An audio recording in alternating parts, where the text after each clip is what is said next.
My fellow light makers, it is I, Malcolm Grissom, the stand-up CEO and founder of the World Laughter Organization, and you are listening into the Lighten Up Project. Once again, I thank you so much for joining us. I couldn't do this without you. Now, today on the Lighten Up Project, we are going to be talking about workplace culture. Workplace culture, because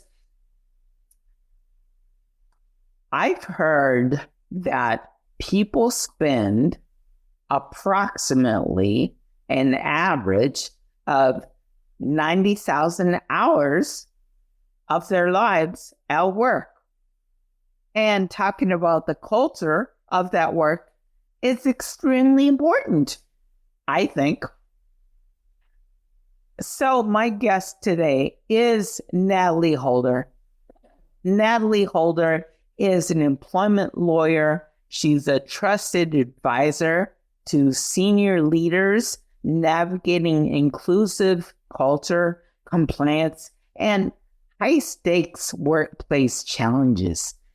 She has led global HR compliance for Starwood Hotels and Resorts. She served as Chief Diversity Officer for Stafford's SLAC and the U.S. Corporal Police. She's worked on major discrimination and harassment cases involving organizations like Fox News and New York City Fire Department. Heard of those? She's a big deal. That's all I'm saying. She helps organizations from the police to move policy into practice and to build cultures that are not just compliant, but they actually work. Now, our conversation today is going to be about leadership. It's going to be about accountability and creating workplaces that are people-driven, where people and performance can thrive. So let's lighten up, let's level up, and welcome Natalie Holder. Thank you, Malcolm. You're welcome.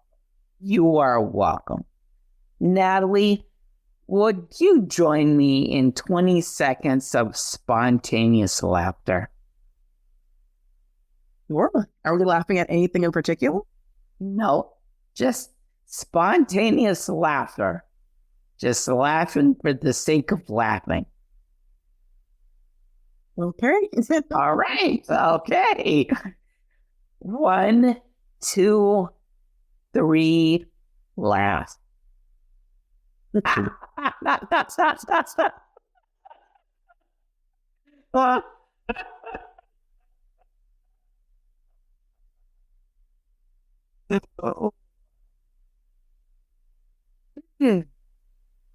So, Natalie, tell us, what does lighten up mean to you? Well, welcome, Malcolm. Sorry. Thank you, Malcolm, for having me on your show. And I should tell you and your listeners that I'm that person when I'm at a comedy show, and I love comedy shows. I'm that person who's just like a lot of internal laughter. I'm that person who smiles and I nod. Some of my favorite comics are, Chris Rock. There's another person recently. Kevin Hart. Like, those are two of my favorite comics. And they will say things that have people laugh, just rolling in the aisles with laughter.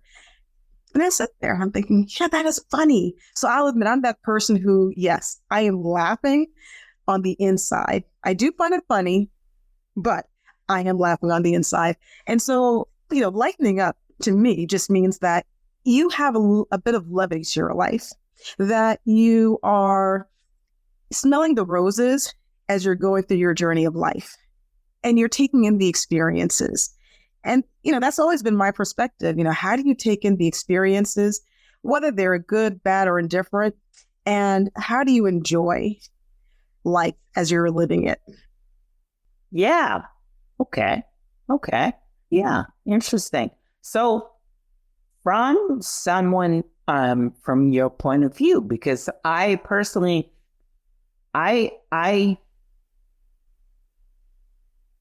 I understand what you're saying, and I share that, because as a stand-up comic, or I should say someone that has done stand-up comedy for a while and really studied that process, there's, when it comes to stand-up comedy, there is some things that have other people laughing hilariously. Like you just brought up Chris Rock and Kevin Hart, who I enjoy both. Chris Rock even more because of, it's just different levels of stand-up comedy and what they do.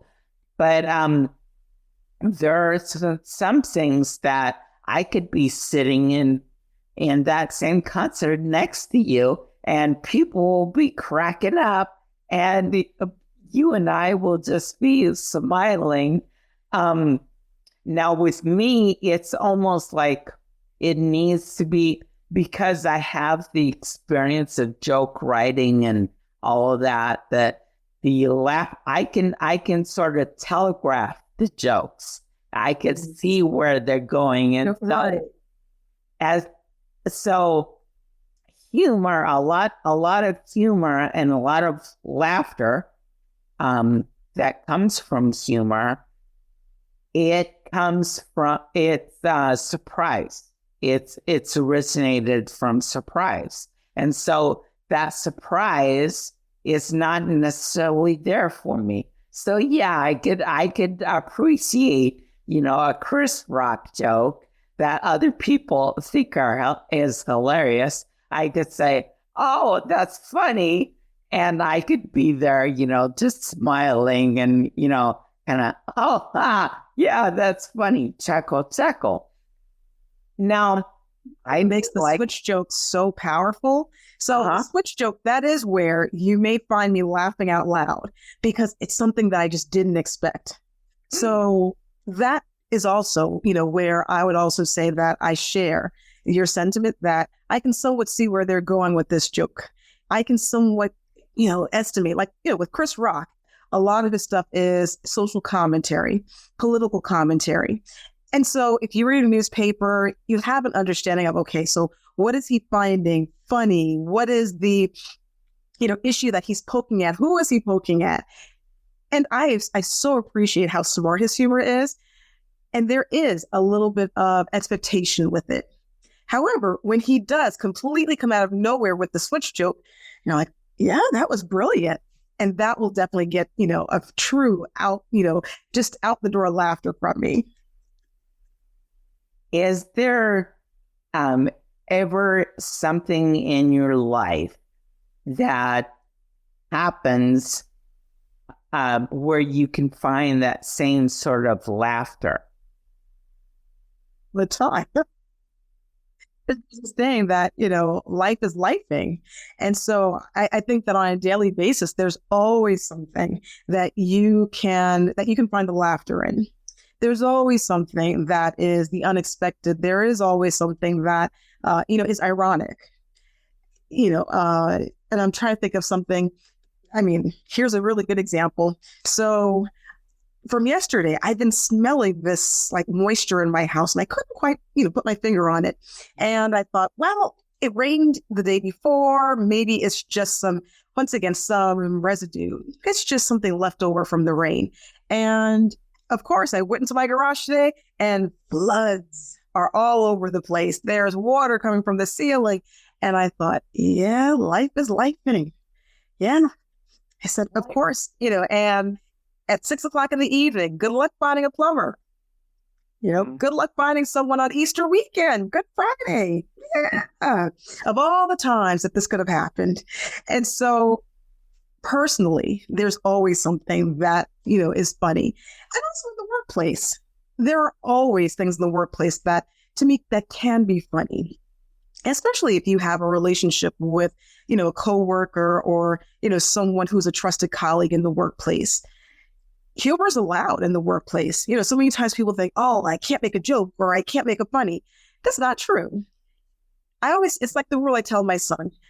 I tell my son, who's 8 years old, I say, if you're the only person laughing, then it wasn't a joke. You most likely made a jab versus a joke. It's important to make sure you have that relationship with someone in the workplace and where you know what their humor is, you know where their temperament is.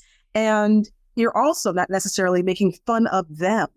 You may be making fun of a situation in the workplace, but you're not denigrating the person through humor or sarcasm. Mm-hmm.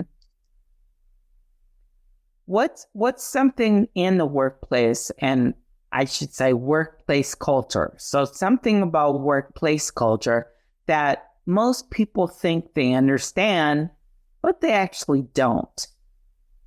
I think that a lot of people think that, and I'm going to talk about employees and, individual contributors. I would say that people have a misunderstanding of what is harassment, what is a hostile work environment. People will say, I'm working in a hostile work environment.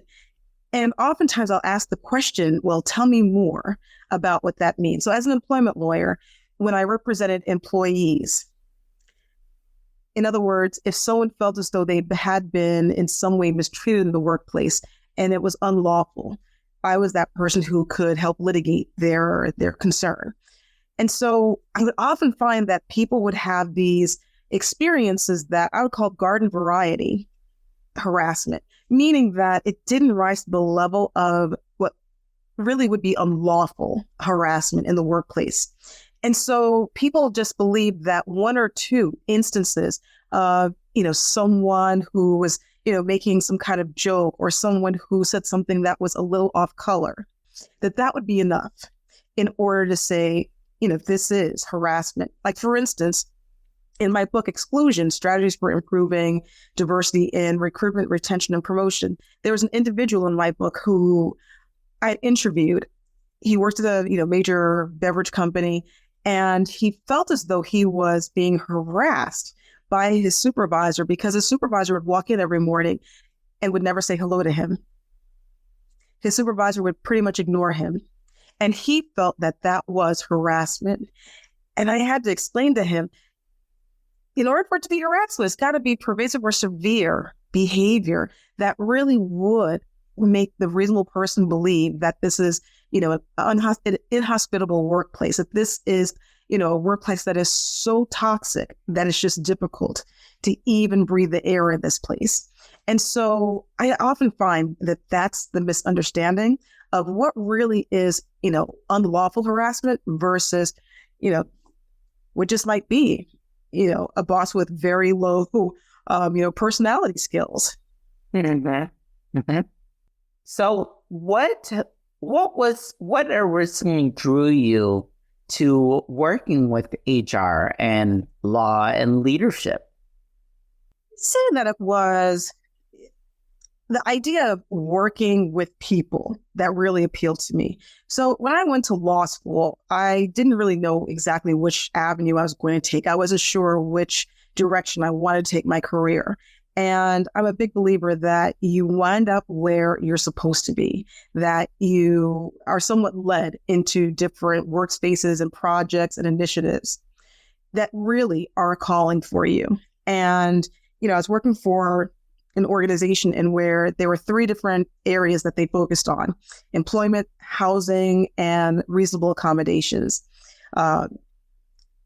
And, quite honestly, it was that employment that always drew me. I got 100% of the employment cases, and I became known as like that go-to person if someone wanted to mediate an employment case, if someone wanted to settle an employment case. And that really was where I found my footing, and I enjoyed it. When you think about your employment, right? Your employment determines so much about what you can do. It determines where you can live. It determines your social status at times. It determines your health. Depending on your employment, you may or may not have health insurance. And these are factors that really do impact so many aspects of your life. So earlier you mentioned finding connection. You mentioned humor in the workplace culture. Now, and you mentioned it in a good light. So now let's talk about, for a moment, let's talk about the other side of that coin. So what is inappropriate humor in the workplace, and what does that look like?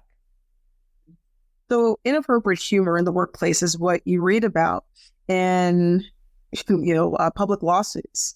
It's what you read about when individuals are settling major cases that wind up in the news.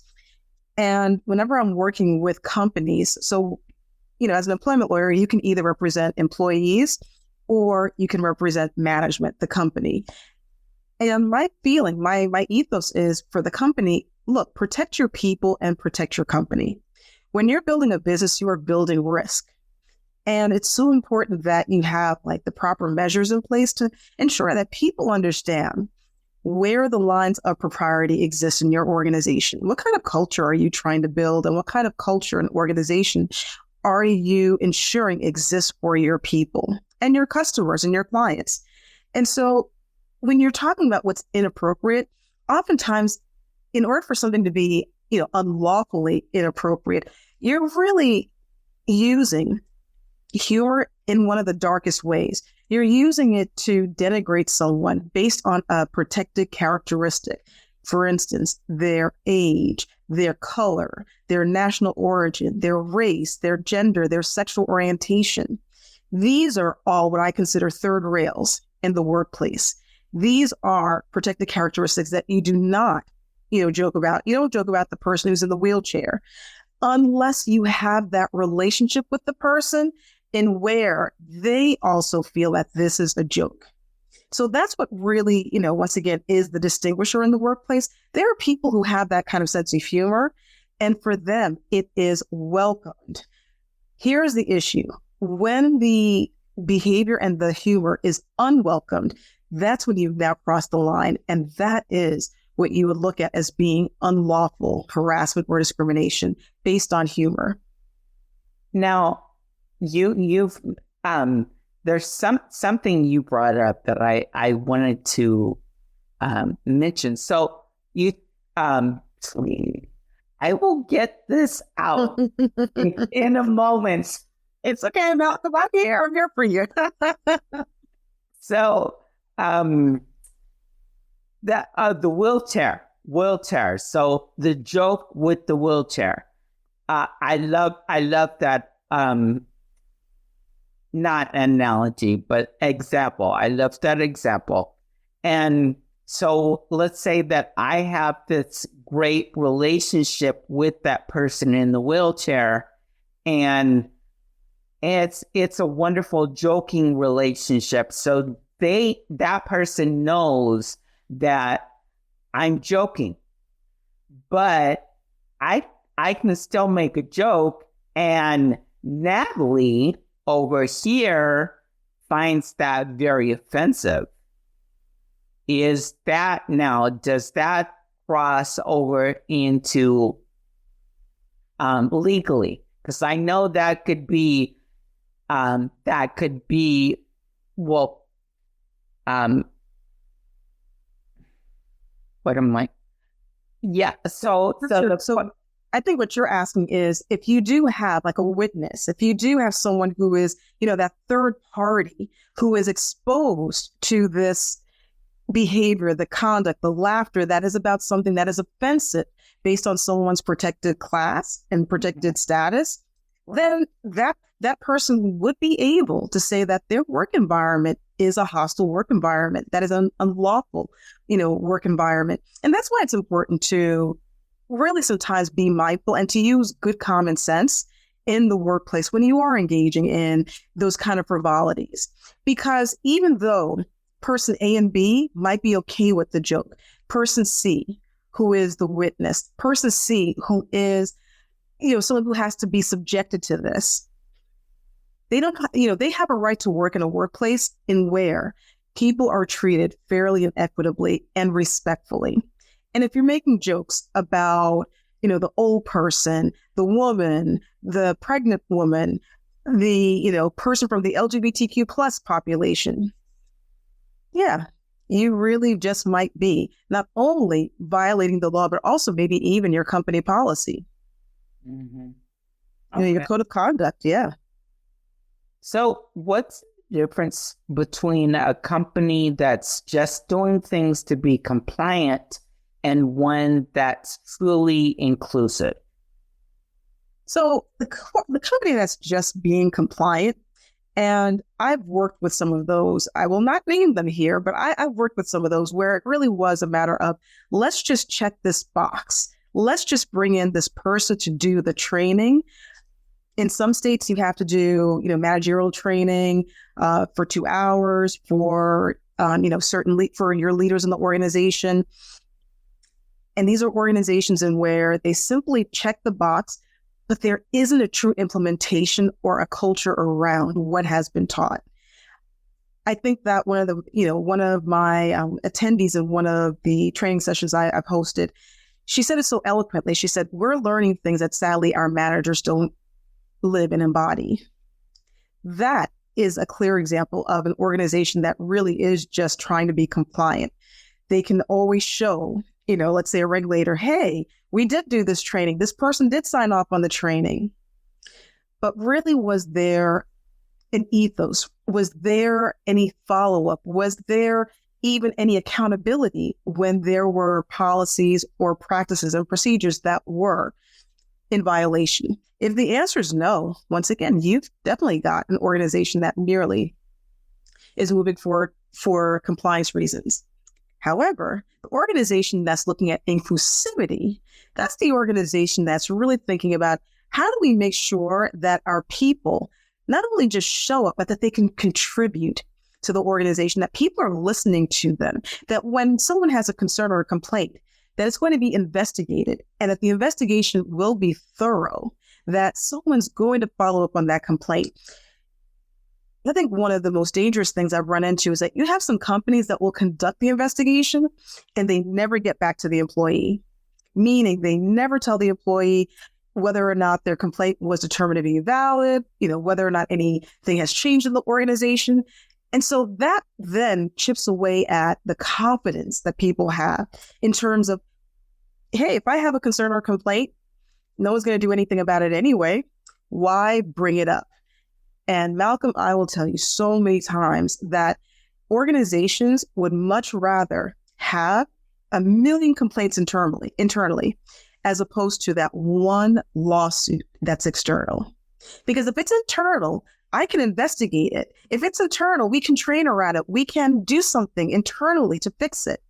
But once you now have a lawsuit, or if you have a complaint with the EEOC, the Equal Employment Opportunity Commission, it's out of your hands. You've now lost the ability to completely control how the situation is resolved. You have new accountability factors, and they're all external. What are some of the early signs in a workplace that their workplace culture is heading in the wrong direction? So they start out wanting inclusivity, but it's going in the wrong direction.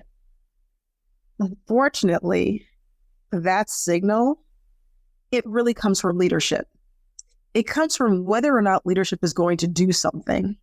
When you have that individual contributor that's making the jokes that are making people feel uncomfortable, when you have that individual contributor who is saying things that are lewd, that are, offensive to individuals. And if leadership doesn't do anything about it, they have now said, we accept this kind of behavior. Go forward and be merry. And the problem with that is that you are now chipping away at the self-esteem, the self-worth, and the feelings of loyalty and confidence that your people have, that they're now working in an environment that they didn't sign up for. and from your point of view, how should a leader or leaders go about creating a workplace culture where it's inclusive, where everyone feels that they can speak out? Like if they're uncomfortable, they feel that they can come and they can mention that to the leaders. Absolutely. I mean, there's a lot of strong work around this. One of the groundbreaking leaders in this space was, Amy Edmondson. She wrote the book, The Fearless Organization, and it's about psychological safety. Psychological safety is really a concept that focuses on whether or not the norms in your organization appreciate feedback, whether or not it is safe in your organization to tell leadership when and where there might be some critical feedback. If you're in an organization in where you've noticed that other people are slapped down, are retaliated against, or in some ways sidelined when they actually do tell leadership that, hey, the emperor wears no clothes, that then creates an environment that tells other people, you know what, I'm not going down that route. I'm not saying anything to anybody. I'm doing my work, doing what I have to do, and going home. And sadly, that's the organization in where people are always the best indicators. They're the best detectors of what's happening in the organization because they're the people who are on the ground level. You can't expect one leader or two leaders to understand what's happening throughout an organization. You need to get feedback. But ultimately, when you get that feedback, you need to do something with it. It is so unfortunate when you see that people did raise issues. They brought concerns to management and nothing was done. Management just sat on those ideas or thoughts and didn't really do anything about it. And so if the organization truly does want to be inclusive, it's really a matter of creating a safe environment, creating a psychologically safe environment. And I'll admit, I've been in spaces where when I hear what the concerns are of the organization or when I hear the breakdown, a lot of times, if there's no psychological safety, that might even impact physical safety.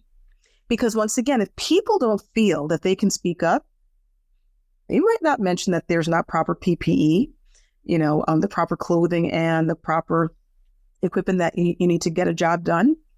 They're not going to say anything and risk their livelihood.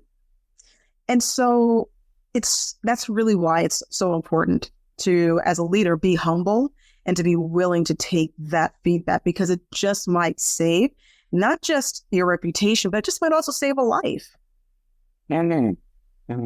Okay.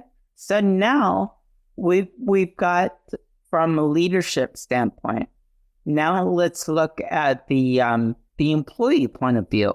How can an employee feel safe when speaking up in an environment that they're still not sure whether it's whether they have that psychological safety to speak up? But how could they speak up anyway and try and test the waters, if we say?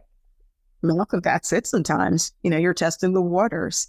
You may sometimes be that first sheep to jump off the cliff, that first one to just try it out and see what happens. However, I do believe that people with really good EQ, emotional intelligence, there's a quadrant that looks at self-awareness, and then there's a quadrant that also looks at being able to read other people. Now, I'm a big believer in not making assumptions about other people and really giving people the opportunity to explain and describe themselves. However, I do think that there is something to be said about looking at someone's body language, really picking up on their energy, and really picking up on how and whether what you said has changed the dynamic between you and that person, and really just being attuned to it.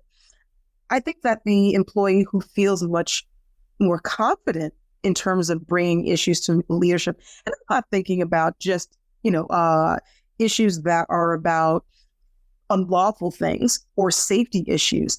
I'm just talking about something even as simple as your work product. There are people who are hired for their expertise and their genius. And they find along the way that maybe they're not being asked to go to meetings. Maybe they're not asked to speak up, and they're not being, and their concepts are not being given the kind of credit that they thought they would be getting. And so when people do feel as though their contributions are no longer valued by the organization, that's what also creates exclusion. And that is really what you're not creating. You're not creating that inclusion when people feel as though their contributions are no longer wanted. And so now let's go back to the leadership standpoint, trying to create inclusive leadership. What does the inclusive leadership actually look like on a day-to-day basis? The leadership looks like showing up for your people and showing up for all of your people. Malcolm, every parent says that they don't have a favorite child, but they do. Your parents, did you have siblings? Yeah. Your mom and dad had a favorite. I'll tell you, as a mom, you have a favorite. However, you were the favorite? Of course. Oh, he says it with confidence, right? So I was the oldest. So in my family, I was there's 9 years between me and my middle brother. So being the first, my parents had me for the longest. So I guess that's one of the reasons why I'm the favorite. They have to experiment on you. I love it, right? And so even though you're not supposed to have a favorite, as a leader, it is just a natural inclination that people who you resonate with, people who you connect with, there are going to be some people who you connect with better than others. And there is a natural inclination to want to bring that person into your circle. That's the person who you might want to ask out for lunch. That's the person who you want to stop by their office and just have a spontaneous conversation with them. However, if you're only doing that for some members of your team, other people are watching, other people are noticing. And when other people don't feel like they have that kind of access, you've just now excluded them. And so when I think about the 10 indicators of a broken workplace, they really are, 10 ways in which, and there are a million ways in which people can, exclude others in the workplace. But I found that there are like these 10 major buckets. One of them being the lack of informal mentoring. The idea that in many jobs, we have the job description, but then we have the job that we were really hired for. So the job description may say, oh, Malcolm, you are to host a podcast. However, the shadow aspects of your job might also be that your job is to get sponsorship. Your job is to also look at, listenership, all these other aspects of what it really means to launch this podcast. Those might be parts of the job that were not stated on your job description. The way in which you find out about those elements would be through having someone who's pulling you aside every now and then and giving you the inside track on what your role really was intended to be. This is the person who's also helping you to block and tackle in different meetings. This is the person who's, vouching for you and talking well about you, speaking well about you in senior leadership spaces. If you're not offering that informal mentoring to people, once again, people are watching and they realize, hey, if I'm not getting that kind of access, am I really wanted here? Should I really be contributing at the level of working late nights and weekends, working holidays? Really, should I be giving that all to an organization that really isn't giving that to me? Perceived underperformance is another indicator that people really pick up on. It's the idea of, what assumptions were made about the work that I would be doing. And have I really been given a fair opportunity to show what I can contribute to the organization? The inability to recover from mistakes, that's another indicator. there is nothing more painful than watching other people being forgiven for mistakes. Because I mean, everyone makes mistakes. And most of us feel bad about ourselves when we make a mistake. But what worsens it is when we can't recover from the mistake, but we watch others being able to recover from those mistakes. And those are just 3 examples of, what are some of those indicators that when people notice them existing in the workplace, they start to chip away at the feelings of inclusion, the feelings of, I can actually stay in this organization and look at opportunities to move up in the organization. Instead, people start thinking about their exit. They start thinking about their exit strategy. Mm-hmm. Okay. All right. So from a leader standpoint now, how does self-awareness, how does that have to do with being an inclusive leader? What's the relationship there? When you, as a leader, have a sense of humility and where you understand that you might not have all of the answers, that you really do need the feedback of your people. It's critical. It's also understanding and watching what's happening with your people. So the leader who locks himself in the office and doesn't really pay attention to dynamics, that's the leader that's missing out on a great deal of information about their team and what their team is experiencing. I have an example of where I had a really good leader who was really keyed into what was happening. To me, I had just joined the U.S. Capitol Police as their inaugural chief diversity officer. So even though I was on the senior leadership team, I was the only member of the senior leadership team who didn't have an office. I was told, we're going to work on something. But, I came in the Wednesday, Thursday, Friday, and there I am sitting in a bullpit. I had a few desks and chairs around me, but I didn't have any privacy. And as a chief diversity officer, privacy is very important because people are actually coming to you with concerns and issues that they would like to keep confidential.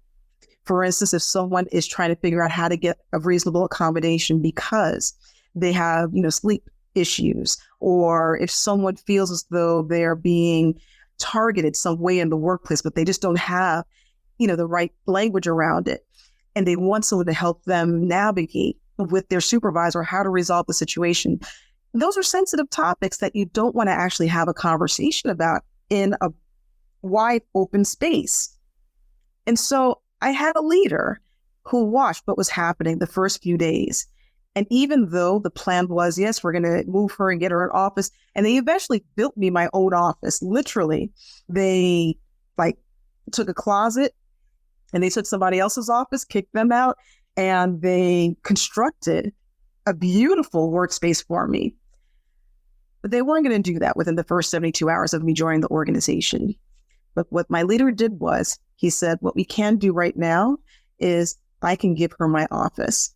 I'm going to go bunk with somebody else. So my leader decided to share an office with someone else so that I could have an office. And that is showing up for people. That is advocacy for people.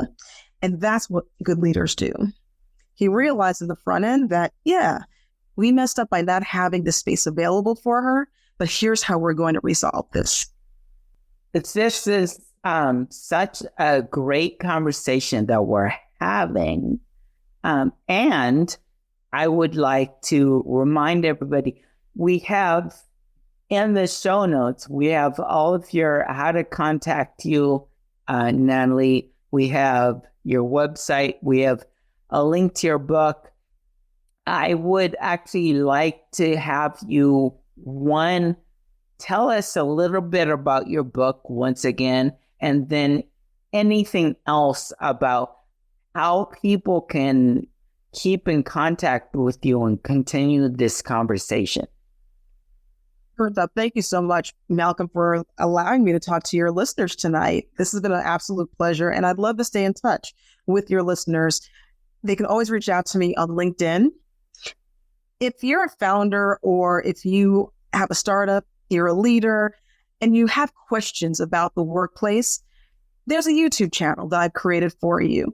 It's a that channel that has educational resources, not legal advice because I'm not your attorney, but I have educational information about various employment issues, various employment law issues that can become unfortunate traps because people just don't know about them. So you've got the YouTube channel as well. It's a long name. It's Quest Employment Initiatives. However, I think Malcolm I think you have that also in the show notes. And so those are two key ways that people can stay in touch. If you're an employee and you're trying to figure out, hey, am I in the right space right now? Have I outgrown the space that I'm in? And is it time to make a move? Not all pivots involve leaving your organization. Sometimes they just mean moving to a different leader, moving to work for a different department, maybe relocating to a different division. Or sometimes it does mean making the move. If you're tossing that question around in your head, I have a very quick assessment, 2 minutes, you're in and you're out. And it actually gives you a score so that you can really see where on the pivot continuum, where do you land? And you also get a free copy of my playbook that will give you some strategies and tools for making a very smooth transition, once again, to wherever your heart desires. About the book. So admittedly, Malcolm, the book was written in the interest of speaking at a conference many years ago. And I was really curious about people feeling like an outsider. What did that look like for people? And how are they handling that in the workplace? And I found that after, one interview after another, after I conducted like hundreds of interviews with people, I found that there were these 10 basic buckets that kept on showing up over and over again. And that was how the book was created. It's looking at what are these 10 common indicators of a broken workplace culture. But it also has strategies as to how do you finesse the situation. And sometimes you can finesse the situation with laughter. One of the most strategic and smart ways that I noticed that people were able to overcome, for instance, the barrier of the inability or the lack of informal mentoring was that some people took matters into their own hands and they would cozy up to someone who they wanted as their mentor. And they would do it in such a way that they didn't just say, hey, can you be my mentor? No, they did their research and they found points of commonality. And as we said earlier in the show, I may not be laughing out loud, but if someone comes to me with something that is a fact or an area of interest of mine, I'm going to maybe, start smiling when they talk to me about it. It's going to make me feel a little bit more interested in developing that relationship with the person. And so that's what some people did when they found that they were, on the outside, and that's what brought them on the inside. Lovely, lovely. From an career coaching standpoint, that's exactly that's a great strategy for networking your way in, which is actually the best way, the number one way to find work is through networking. And what you just said there, Natalie, was not only helpful once you're inside, but it's also very helpful when you're outside trying to get in. Love it. Absolutely. Love it. What's one thing that excites you about the future of workplace culture and leadership? What's exciting me is technology and where technology is taking us. There's a saying that, often people use technology to create or to solve the problems that technology started and created. I like to actually look at technology as a partner in the design of how we're looking at our workspaces. When I look at the work that my son is doing in elementary school, I'm thinking, these kids, Generation Alpha, it is going to be a very different workplace when they hit age 18 and 22, when they're really entering our workforces, because they're already, digital adopters. They're already working with AI. They are already coding at a very young age. And so I'm excited to see what they'll bring, what innovation they'll bring, and, how they'll actually work alongside AI. Mm-hmm. Okay. Yeah. What's one thing a leader can do this week? What's one thing they can do to improve their team? Small thing they can do to improve their team's culture. It was very simple, but it's important to just even say hello to your team members. As I mentioned, there was someone who filed a lawsuit, and that's exactly what he filed a lawsuit. He was laid off. The gentleman who I mentioned earlier, who had the boss who he felt didn't really pay him attention and ignored him.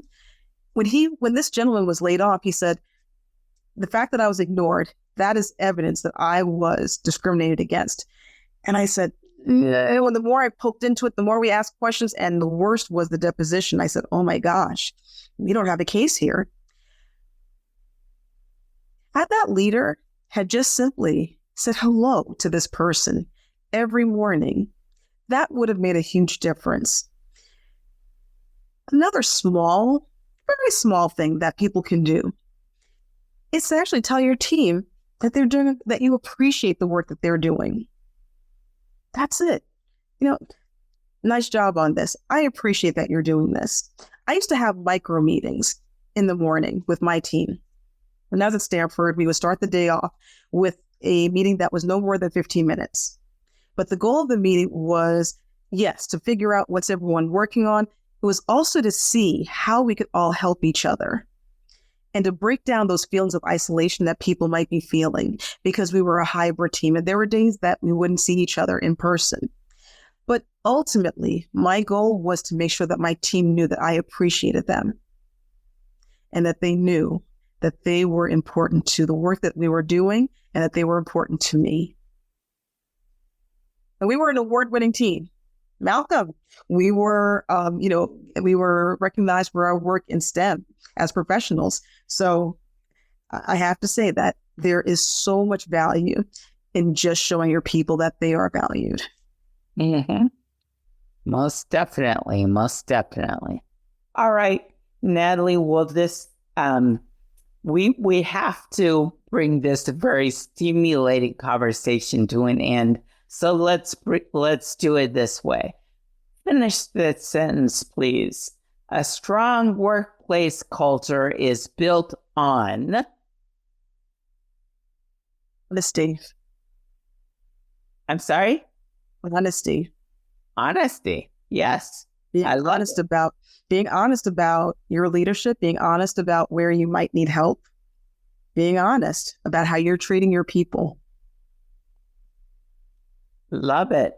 Love it. Thank you, Natalie, for being a part of the Lighten Up Project. Thank you for joining the Lighten Up Nation, our community, bringing light and laughter and humor and joy to the world globally, to workplaces.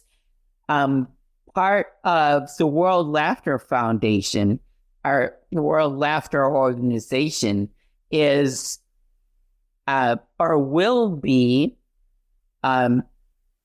again helping our youth